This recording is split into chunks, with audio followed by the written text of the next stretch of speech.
In behalf sa Office sa Religious Affairs, akong pagpabot sa pagpasalamat sa ito ang mga sa atong host district ni Hining Kagabion, lamao ang Eastern Bohol District ng Ipanguluhan sa Malasigon, nato ang District Leader Pastor Jake Mautay.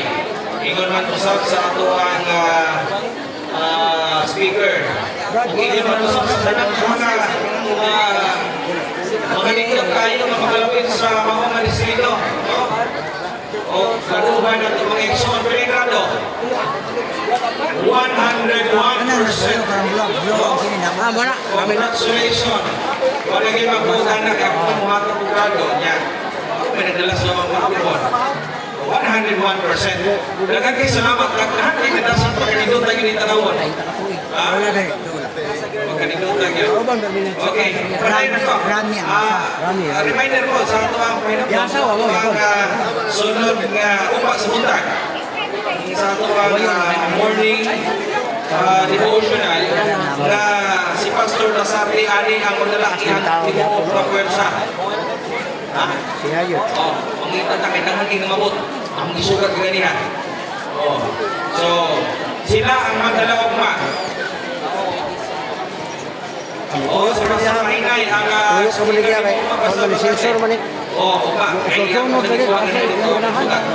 okay? So, gawas anak ang Exxon, may mananagatin sa ang Baypa mga Exxon, ano na sila 5 na mga scholars, tulo ang theologian na nag-eskwela sa MBC, usa ka nursing na nag-eskwela sa MBC, usa ka always administration ang kurso na naa sa Paiso, hindi sa Bohol. Kung tulo ka mga 1,000 missionary na ipadala karong sunod na batch. Karon, ay naaman financial kinahanglanon ang Baypa pinaagi sa pagkabay sa uniform. Dito kayo ang mga mensahe mga Exxon. Kapag makulang na siya, kung wala kay remembrance, wala kay pagkalas ng walay, nandito kayo makulang sa generation. Sa inyong pagpalit, kagabay ini pero naman small to large. Ay small lang basta confirm na doon ay medyo large.